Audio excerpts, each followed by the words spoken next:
Vamos a nuestras Biblias y leamos en Lucas capítulo 21, por favor, siguiendo nuestra exposición del Evangelio de Lucas, versículos 20 hasta el 24. Dice la palabra de Dios: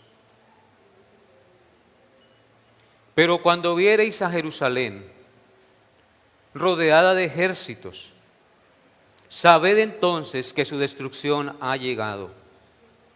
Entonces los que estén en Judea huyan a los montes, y los que estén en medio de ella váyanse, y los que estén en los campos no entren en ella, porque estos son días de retribución, para que se cumplan todas las cosas que están escritas.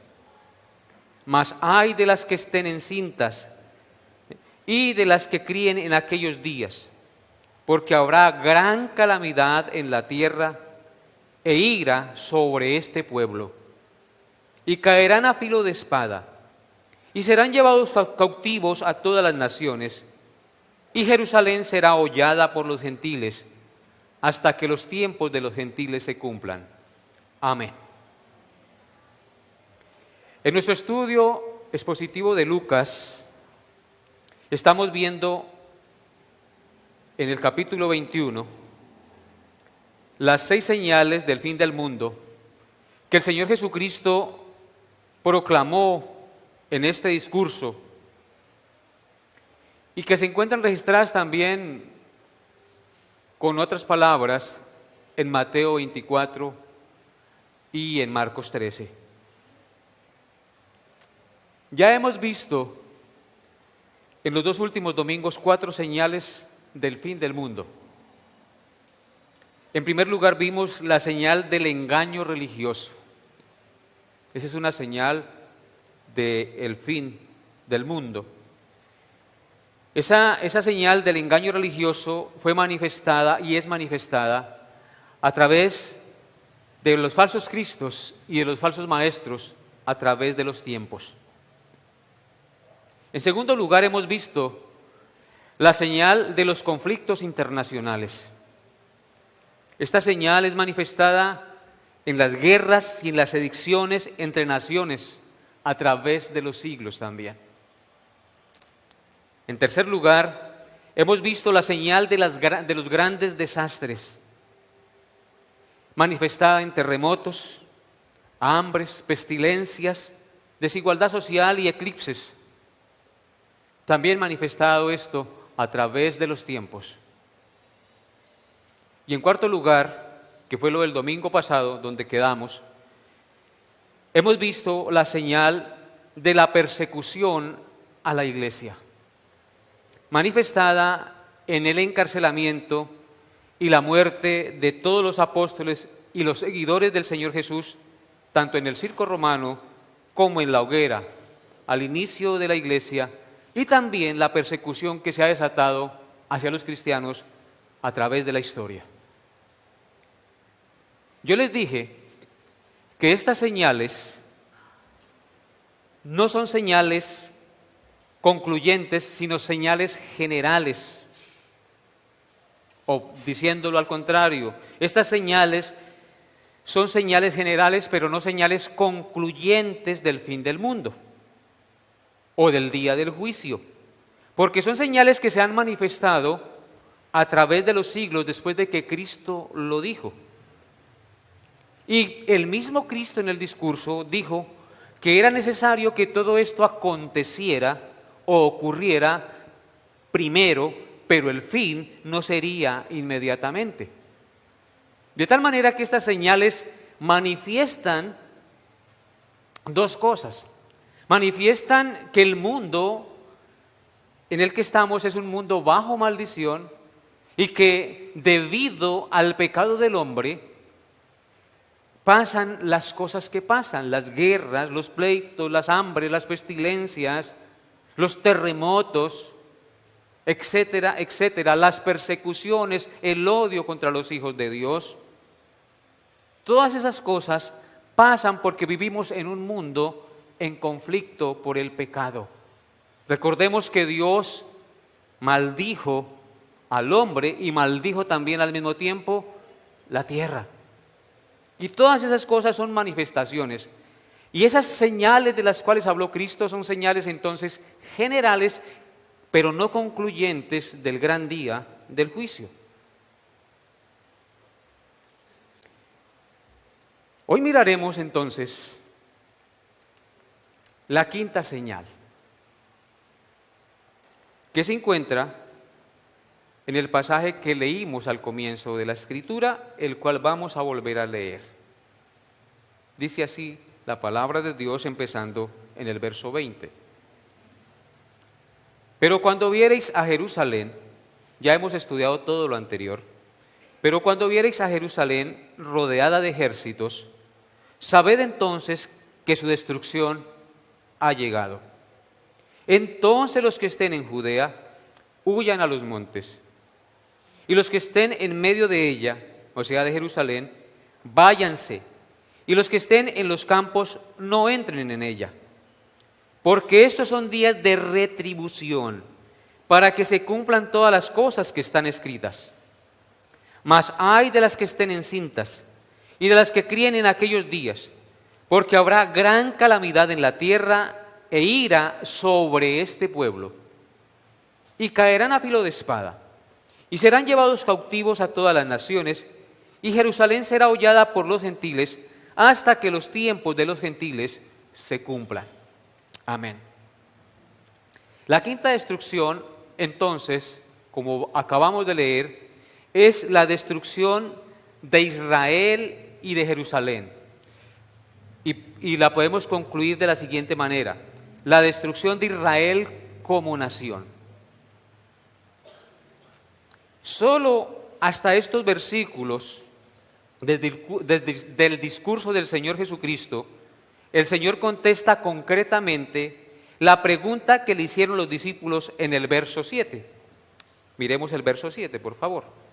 Ahí Cristo está respondiendo la pregunta que los discípulos le hicieron en el verso 7. Y le preguntaron diciendo: Maestro, ¿cuándo será esto? ¿Y qué señal habrá cuando estas cosas estén para suceder?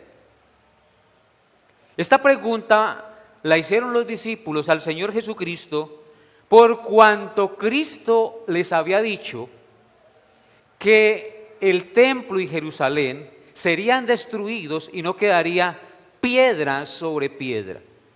Entonces los discípulos, cuando escucharon eso de boca de su Señor, dijeron: Maestro, ¿cuándo será esto? ¿Y qué señal habrá cuando estas cosas estén para suceder? Y entonces Él comienza a dar el discurso y dio las primeras señales de los falsos cristos, de los falsos profetas y todas las que ya vimos. Pero en el verso 20 hasta el 24, Él contesta concretamente y puntualmente la pregunta que le hicieron. Cristo entonces, a la pregunta que le hicieron sus discípulos, les da la señal a los discípulos y a los habitantes de Israel en ese entonces. Les dice que cuando vieran a Jerusalén rodeada de ejércitos, su destrucción había llegado. Noten lo que dice el verso 20. Pero cuando viereis a Jerusalén rodeada de ejércitos, sabed entonces que su destrucción ha llegado. ¿Cuál era la señal entonces para saber que Jerusalén y el templo iban a ser destruidos? Que los ejércitos estuvieran rodeando la ciudad. Recordemos que la ciudad era amurallada y tenía unas puertas. Cuando los ejércitos romanos llegaran y rodearan la ciudad, sabían entonces que su destrucción había llegado. Por tanto, Jesucristo en su amor, para protegerlos del castigo, les da 3 recomendaciones para que cuando esto suceda, los que le obedezcan se salven de la destrucción. Versículo 21. Entonces les dijo, cuando vean la ciudad rodeada, les dijo: los que estén en Judea, huyan a los montes, y los que estén en medio de ella, váyanse, y los que estén en los campos, no entren en ella. Les da 3 instrucciones. En primer lugar, les dice que cuando vean la ciudad, los que estén en Judea, huyan a los montes. Judea es la región donde se encuentra la ciudad de Jerusalén. Por decir algo, el departamento. ¿Qué tenían que hacer los habitantes, los que estuvieran ahí? Huir a los montes, esconderse, porque iba a haber guerra. Y entonces iba a haber gran calamidad.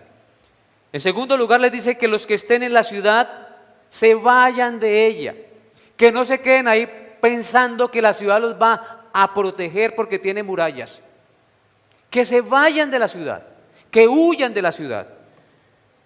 Y en tercer lugar, les dice que los que estén fuera de la ciudad no entren en la ciudad para protegerse. Los judíos tenían la tendencia a creer que Jerusalén era una ciudad inexpugnable y que Dios los cuidaría allí dentro.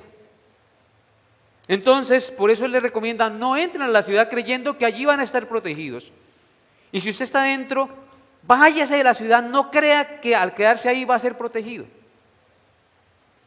El Señor Jesucristo siempre nos advierte del peligro y nos da instrucciones para que nosotros huyamos de la ira venidera que se acerca, hermanos. Tarde o temprano, usted y yo estaremos enfrentados al Rey del universo, al Juez de la tierra y de todo el cosmos. Tarde o temprano, hermanos, va a venir la ira de Dios a castigar el pecado, a castigar este mundo de espaldas a su voluntad. Y la única manera de escapar de la ira de Dios es siguiendo las instrucciones de Cristo. Cristo está dando instrucciones claras y precisas a los habitantes de Israel, a su pueblo, para que cuando viniera la destrucción no cundara y ellos fueran protegidos y salvaguardados. O sea que dependía de ellos recibir ¿qué? La instrucción. Es por eso que Cristo en Mateo capítulo 7 dice: ¿a qué compararé pues al hombre prudente?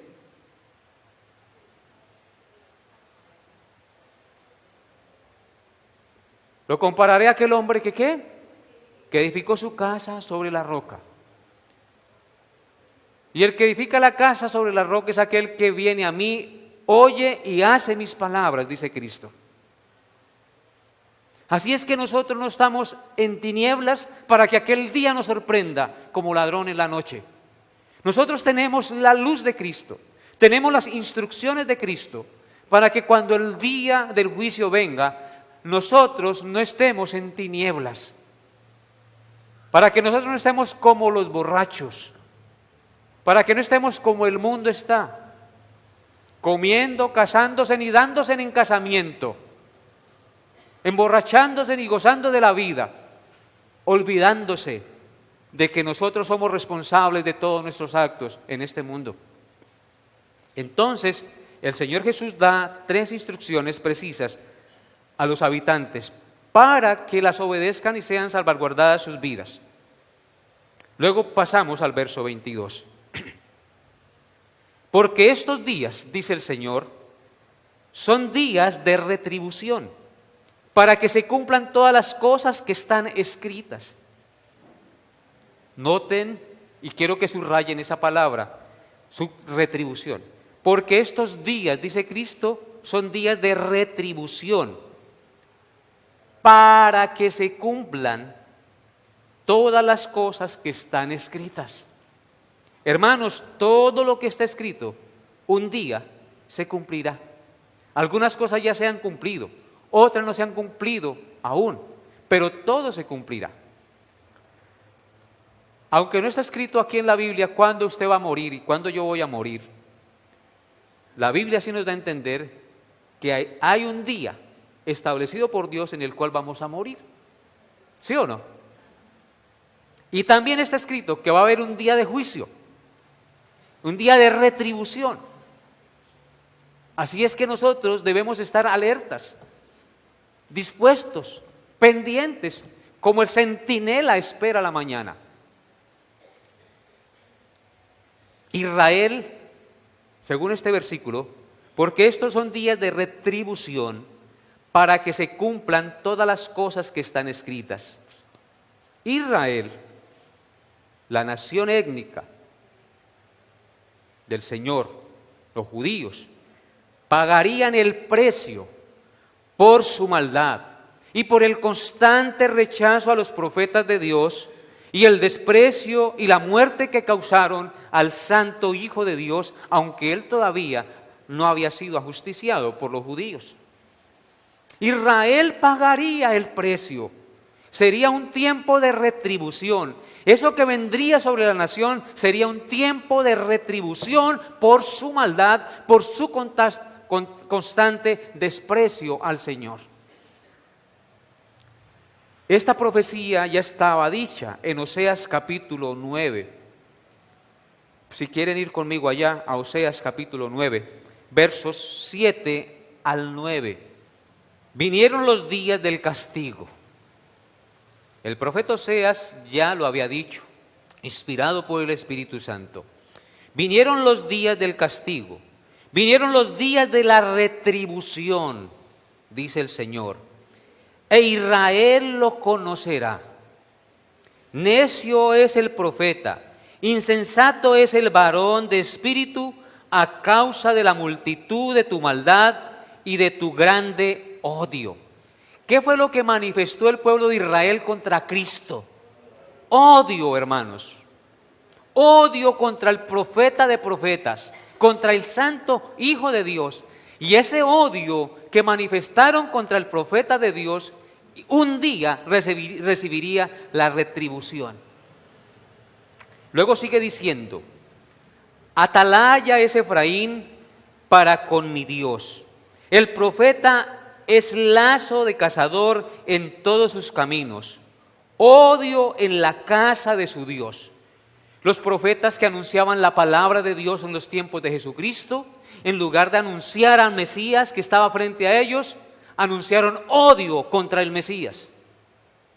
Anunciaron que ese no era, que el simple hijo de un carpintero, ¿cómo podría ser el Mesías prometido? Y eso es lo que está diciendo el texto. Atalaya es Efraín para con mi Dios. El profeta es lazo de cazador en todos sus caminos, odio en la casa de su Dios. Eso fue lo que hicieron los fariseos, propagar el odio contra Cristo. Verso 9. Llegaron hasta lo más bajo en su corrupción, como en los días de Gabaad. Ahora se acordará de su iniquidad, castigará su pecado. Dice que llegaron hasta lo más bajo en su corrupción. Lo más bajo es llegar a matar, ¿a quién? A Jesucristo. Y dice que como en los días de Gabaad, si usted va a Jueces, los días de Gabaad fue cuando un levita que tomó una mujer y ella después se le fue de la casa y él fue y la trajo de su familia, y regresando a casa entró a una ciudad de los israelitas y no entró a una ciudad de los gentiles, y allí en esa ciudad violaron a esa muchacha hasta que la mataron, y la violaron los hijos de Israel. Hicieron como los de Sodoma y como los de Gomorra. Tremenda maldad la que hicieron. Querían violar al esposo, al levita que tenía su esposa y que se fue a refugiar en ese pueblo. Si ustedes leen la historia en Jueces, podrán darse cuenta de la maldad de Israel en ese entonces. Maldad que se siguió cosechando a través de los tiempos. Y por eso es que dice aquí, llegaron hasta lo más bajo en su corrupción, como en los días de Gabaad. Y ese levita, para sensibilizar a la nación de Israel, descuartizó la mujer que la encontró muerta en la puerta de su casa, donde le habían dado hospedaje. La descuartizó en 12 pedazos y la envió en burros a las 12 naciones, a las 12 tribus de Israel, para sensibilizarlos. ¿Qué tendremos que hacer para sensibilizar a la gente? A veces me aterra, hermanos, que nosotros mismos no somos sensibles a las cosas de Dios, ni celosos por las cosas de Dios. Hermanos, que no se nos endurezca el corazón, que no se nos endurezca a tal punto que nos dé lo mismo 8 que 80, hermanos. Tenemos que ser sensibles a la voz de Dios, a las instrucciones de Dios. Él nos ha dado su espíritu, hermanos. Y esto que le va a acontecer a Jerusalén y a su templo eran días de retribución por la maldad que esa nación había mostrado contra su Hacedor, contra aquel que lo llamó para que fuera su pueblo especial y escogido. Adelántese un poquito a Oseas 9, verso 17.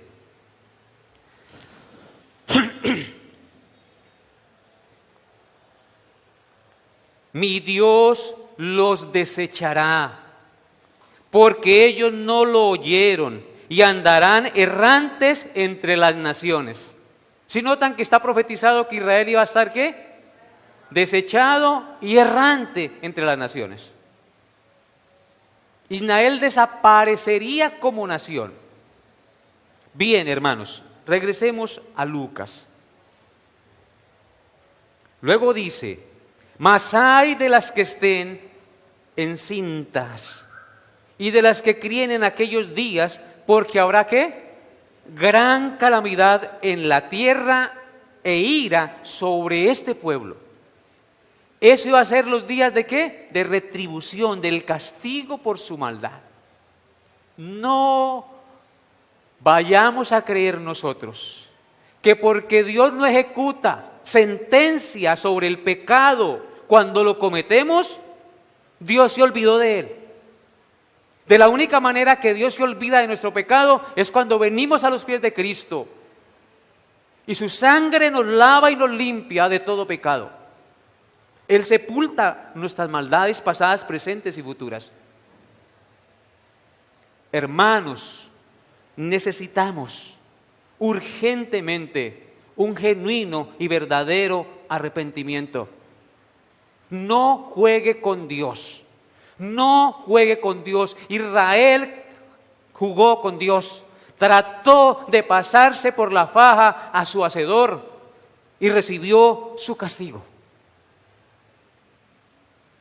¿Creen ustedes que nosotros seremos más privilegiados que Israel?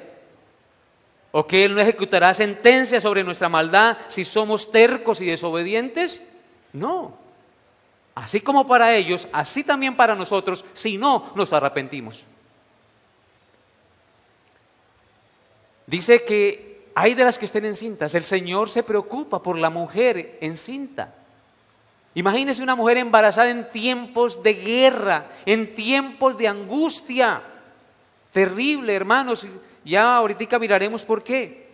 Luego dice, y caerán a filo de espada, y serán llevados cautivos a todas las naciones, y Jerusalén será hollada por los gentiles hasta que los tiempos de los gentiles se cumplan. Esta profecía, hermanos, de la destrucción de Jerusalén y de su templo, fue literalmente cumplida en el año 70 después de Cristo. Y parece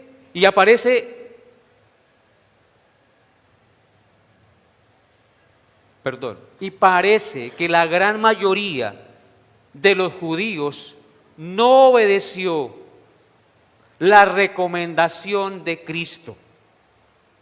Las 3 recomendaciones que Él había dicho. ¿Cuáles eran? Los que estén en Judea, huyan a los montes. Los que estén fuera de la ciudad, no entren en ella, sino váyanse a los montes también. Y los que estén dentro, huyan de la ciudad. No se metan en la ciudad, no crean que la ciudad los va a proteger.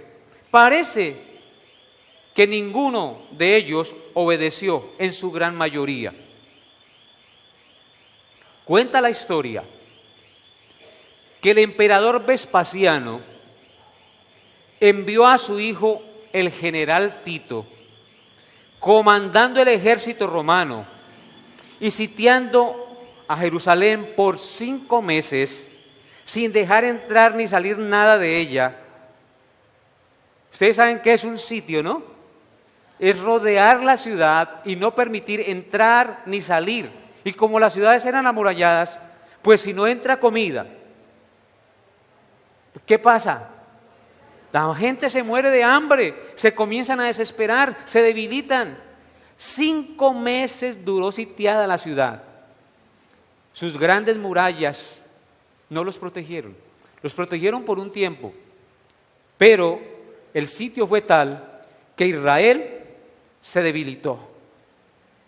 Y debilitados después tumbaron las puertas, tumbaron los muros y arrasaron con todo. Quemaron el templo y quemaron la ciudad y saquearon todos sus tesoros.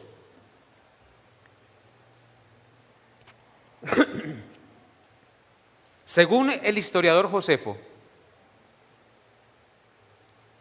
el horror de la destrucción fue terrible y sin misericordia. No les importaba a las mujeres embarazadas, no les importaba a los niños. Murieron más de 1.100.000 personas, entre hombres, mujeres y niños y peregrinos que estaban en Jerusalén para esa época celebrando la Pascua. Fueron llevados cautivos más de 97.000 personas, muchos de los cuales fueron echados a las fieras en el circo romano. Otra gran cantidad fueron vendidos como esclavos a los mercaderes, y los más fuertes y de mejor aspecto, dice Josefo, que fueron llevados a Roma como trofeo de triunfo, cumpliéndose así lo que Cristo profetizó. E Israel fue destruida como nación. Su ciudad, su templo, sus archivos genealógicos fueron quemados, y ellos como nación fueron esparcidos por todo el mundo. Nunca más se ofrecieron sacrificios porque el templo fue destruido, ni se volvió a celebrar la Pascua en esa ciudad y en el templo donde la celebraban. Y hasta el día de hoy no se ha vuelto a levantar templo. Y muchos judíos están esparcidos por sobre toda la tierra y han muerto perseguidos. Hitler mató más de 7 millones de judíos. ¿Recuerdan? Todas estas cosas se han cumplido y se están cumpliendo, hermanos. Yo quiero que por un momento miremos las palabras de Cristo, que Él mismo profetizó antes. Lucas 19, versículos 41 al 44. Dice así la palabra de Dios. Y cuando llegó cerca de la ciudad de Jerusalén, al verla, ¿qué? Lloró sobre ella. Ahora sí entendemos por qué Cristo lloró sobre esa ciudad al verla. Diciendo, oh, si también tú conocieses a lo menos en este tu día lo que es para tu paz, mas ahora está encubierto de tus ojos, porque vendrán días sobre ti cuando tus enemigos te rodearán con vallado y te sitiarán y por todas partes te estrecharán y te derribarán a tierra y a tus hijos dentro de ti, y no dejarán en ti piedra sobre piedra, por cuanto no conociste el tiempo de tu visitación. Rechazaron al Mesías, rechazaron a Cristo, y literalmente lo que Cristo dijo se cumplió. Mateo 23, 37 al 38. Mateo 23, 37 al 38. Dice: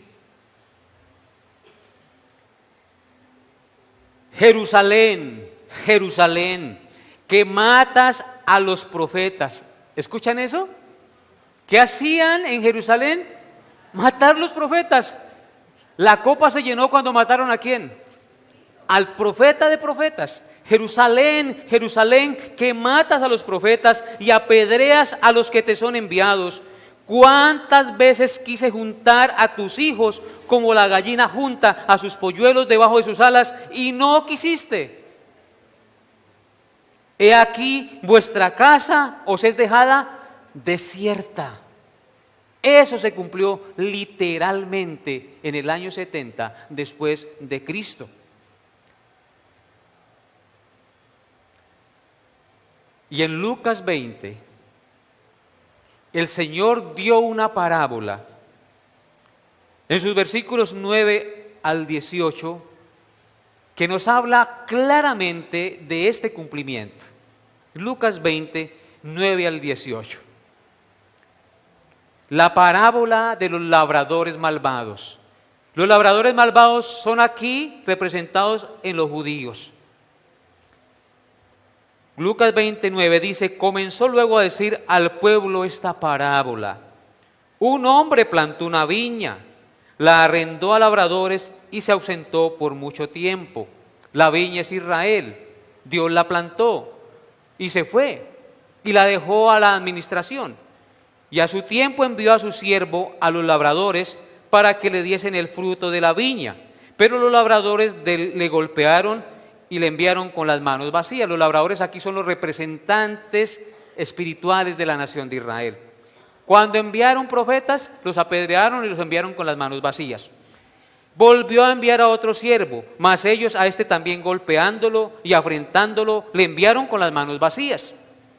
Volvió a enviar un tercer siervo, mas ellos también a este echaron fuera herido. Todos los profetas que Dios les enviaba, los mataban, los desechaban, no les creían. Verso 13. Entonces el Señor Dios, el Señor de la viña, dijo: ¿qué haré? Enviaré a mi hijo amado. Quizás cuando le vean a él, le tendrán respeto.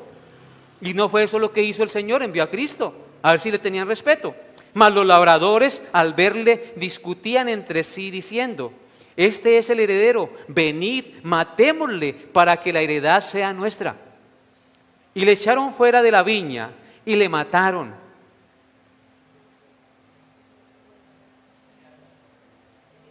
¿Qué pues les hará el Señor de la viña después de que matan al Señor? Vendrá y destruirá a estos labradores y dará su viña a otros. Esos otros era el pueblo gentil. Como los judíos rechazaron a su Mesías, entonces el Señor lo dio al pueblo gentil. Y vendrá y destruirá a estos labradores y dará su viña a otros. Cuando ellos oyeron esto, dijeron: Dios nos libre. Pero él mirándolos dijo: ¿qué pues es lo que está escrito? La piedra que desecharon los edificadores ha venido a ser cabeza del ángulo. Los judíos desecharon la piedra, pero esa piedra era la cabeza principal de las bases del edificio de la iglesia. La piedra que desecharon los edificadores ha venido a ser la cabeza del ángulo. Todo el que cayere sobre aquella piedra será quebrantado, mas sobre quien ella cayere le desmenuzará. Y eso fue lo que pasó, literalmente. Cristo cayó sobre ellos y los desmenuzó por su rechazo. Entonces, estas partes que hemos visto de las Sagradas Escrituras nos confirman que esa profecía se cumplió sobre la nación de Israel. Esta masacre y esta destrucción fue la abominación desoladora de que habló el profeta Daniel en el libro de Daniel. Porque la ciudad de David, es decir, Jerusalén, y su templo, que eran el orgullo y la gloria de Israel, fueron destruidos. Y hasta el día de hoy, después de 2000 años, no se ha vuelto a construir templo. Porque Cristo, desechando el templo terrenal y pasajero, levantó un templo y un reino que no será jamás destruido. Esto es su iglesia, hermanos. Por eso Él dijo, destruid el templo y en 3 días lo levantaré. Porque no se trata de templos hechos de manos, se trata de templos hechos con piedras vivas, que somos usted y yo, que conformamos la iglesia, cuyo cimiento, cuya base es ¿quién? Cristo el Señor. Aleluya. Noten lo que dice Daniel, capítulo 11, versículo 31. Daniel, capítulo 11, verso 31. Dice así. ¿Ya llegaron? Y se levantarán de su parte tropas que profanarán el santuario y la fortaleza y quitarán el continuo sacrificio y pondrán la abominación desoladora. Eso que se cumplió en el año 70 es lo que Daniel profetizó aquí, la abominación desoladora. ¿Por qué? Porque se quitó el continuo sacrificio. ¿Dónde se hacían los sacrificios en Israel? En el templo. Ya no hay más sacrificios, porque con un sacrificio fue suficiente, perfecto y para siempre, hermanos, el sacrificio de nuestro Cordero perfecto, Cristo el Señor. Por eso no se han vuelto a ofrecer sacrificios, porque con un solo sacrificio hizo perfectos para siempre a los santificados, nuestro buen Dios. Versículo 24. Y dijo, bueno, en Lucas, ¿no? En Lucas. Y dijo a los... estaba en el capítulo 19. Versículo 24. Y caerán a filo de espada, y serán llevados cautivos a todas las naciones. ¿Y Jerusalén será qué? Hollada, pisoteada, hostigada, molestada por los gentiles, por naciones no judías, hasta que el tiempo de los gentiles se cumpla. ¿Qué voy a explicar aquí? ¿Qué es el tiempo de los gentiles? Dice, Jerusalén será hollada por los gentiles hasta que el tiempo de los gentiles se cumpla. Como ellos, siendo el pueblo escogido de Dios, rechazaron al Hijo de Dios, ellos también fueron rechazados por Dios como nación y castigados severamente. Por lo cual, los gentiles fueron mirados en gracia y en misericordia para recibir el evangelio de la salvación. Por tanto, hermanos, esta declaración, hasta que los tiempos de los gentiles se cumplan, indica 2 cosas. En primer lugar, indica hasta que el evangelio se predique a todas las naciones y hasta que el último de los gentiles escogidos cree el evangelio, entonces sí vendrá el fin. Hasta que y en ese enfoque hay que estar. Vuelvo y repito, esta expresión, hasta que los tiempos de los gentiles se cumple, indica en primer lugar hasta que el evangelio se predique a todas las naciones y el último de los gentiles escogidos crea el evangelio. Noten lo que dice Mateo 24:14.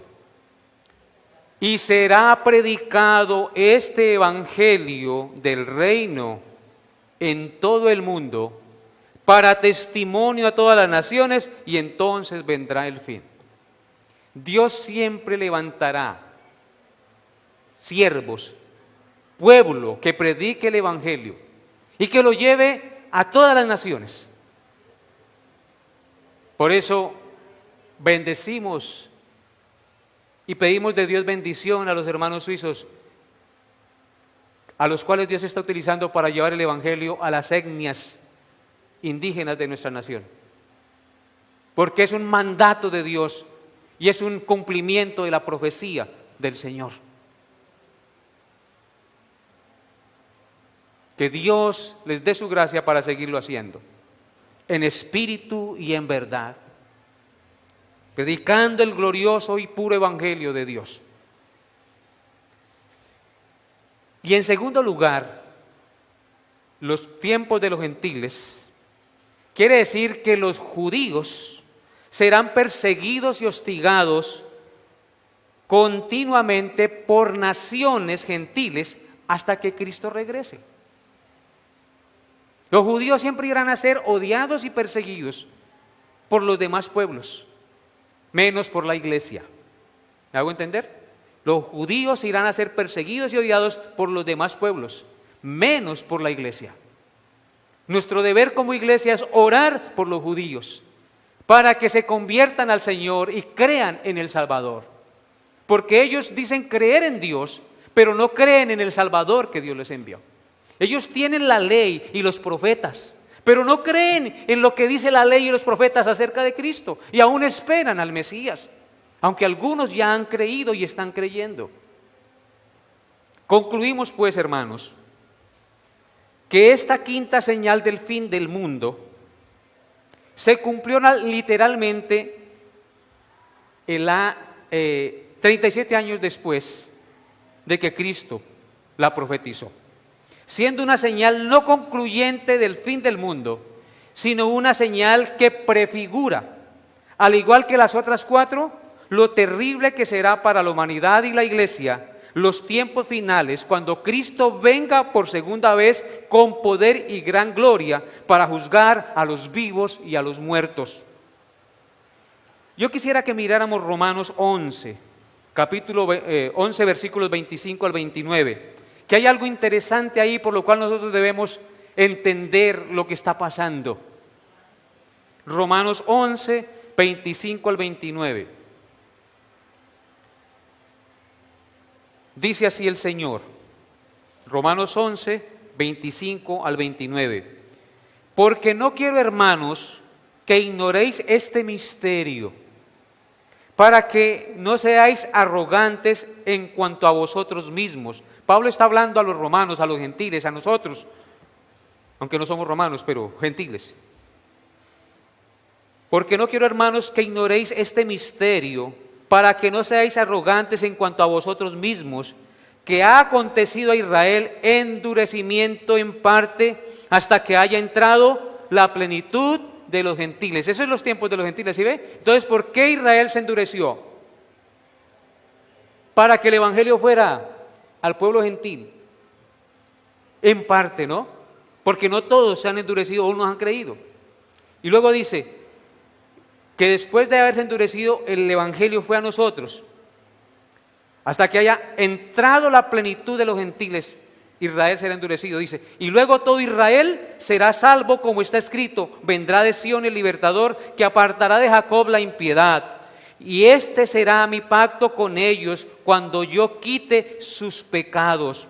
Así que en cuanto al evangelio son enemigos por causa de vosotros, pero en cuanto a la elección son amados por causa de los padres, porque irrevocables son los dones y el llamamiento de Dios. Amén. ¿Por qué se endureció Israel? Porque Dios nos dio gracia a nosotros, y hasta que el último de los gentiles se convierta al Señor, de los escogidos, entonces Israel creerá, y entonces aparecerá la señal del Hijo del Hombre viniendo en las nubes, y todo ojo le verá. Y eso será lo que vamos a mirar en la próxima predicación, la sexta señal. Aplicaciones prácticas, hermanos. Todos aquellos, escúchenme bien, todos aquellos que vez tras vez desechan los llamados de Dios al arrepentimiento, en la obra de Cristo, porque Dios nos está llamando al arrepentimiento en la obra de Cristo. Al igual que Israel, tarde o temprano, si usted desecha el llamado de Cristo, tarde o temprano vendrá su retribución por rechazar el amor y la salvación del Señor, que Él ofrece gratuitamente al pecador. Por eso es que el apóstol Pablo decía: porque por tu dureza y por tu corazón no arrepentido atesoras para ti mismo ira para el día de la ira y de la revelación del justo juicio de Dios, el cual pagará a cada uno conforme a sus obras. Vida eterna a los que perseverando en bien hacer buscan gloria y honra e inmortalidad. Pero ira y enojo a los que son contenciosos. Oigan eso, ira y enojo a los que son contenciosos y no obedecen a la verdad, sino que obedecen a la injusticia.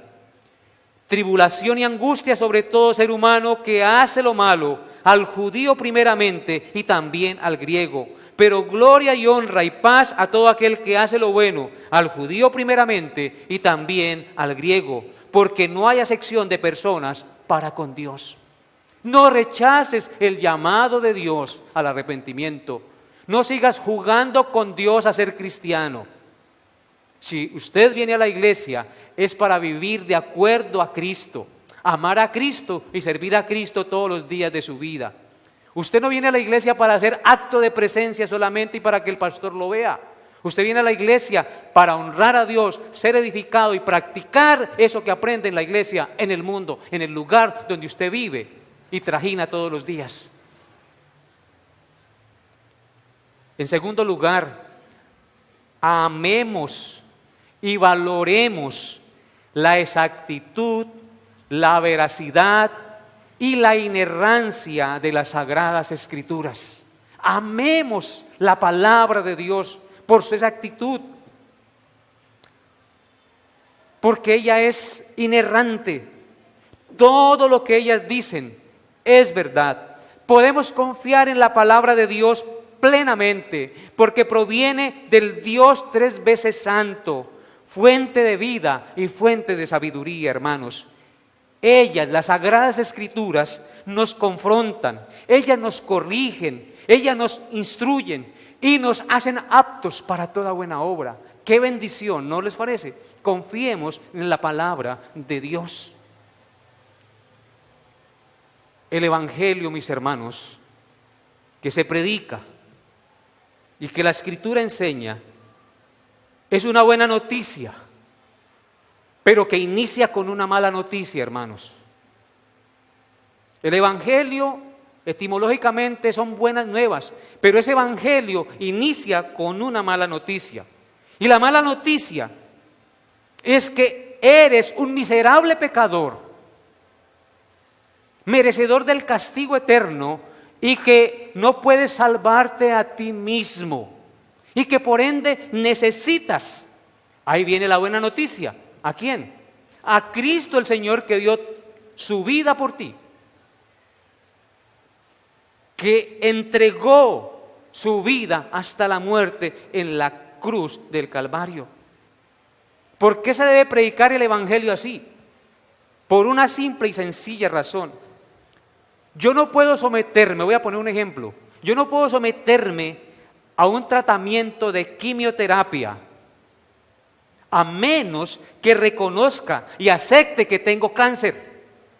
Así es el pecador. Si usted no acepta que tiene el cáncer del pecado y que solo la quimio de Cristo le puede librar, usted no puede ser salvo.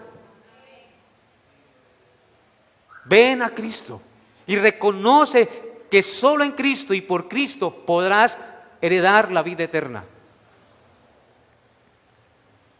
Jesucristo pagó el precio de tu maldad y de mi maldad en la cruz del Calvario para que usted y yo no recibiéramos el castigo eterno que usted y yo merecíamos. A Él sea la gloria por siempre. Amén. Coloquémonos en pie y démosle gracias al Señor. Amado Dios, te doy gracias en estos momentos por tu amor maravilloso, por hablar claro a través de tu palabra, por confrontar nuestro espíritu, nuestra alma, nuestro ser, Señor, por mostrar que tu palabra es verdad, que es fidedigna, inerrante, digna de confianza. Cielo y tierra pasarán, pero tus palabras no pasarán. Gracias, Dios, por lo que nos has enseñado hoy. Gracias, Dios, por movernos al arrepentimiento. Gracias, Dios, por tocar las fibras de nuestro ser, por sensibilizar nuestro espíritu y nuestra conciencia, Dios. Ayúdanos, Dios, a ser la sal y la luz de la tierra, a mostrar con obras, con hechos tangibles, que realmente somos tus hijos, empezando en nuestra casa, en nuestra pequeña Jerusalén, en el trato con nuestra esposa, con nuestros hijos.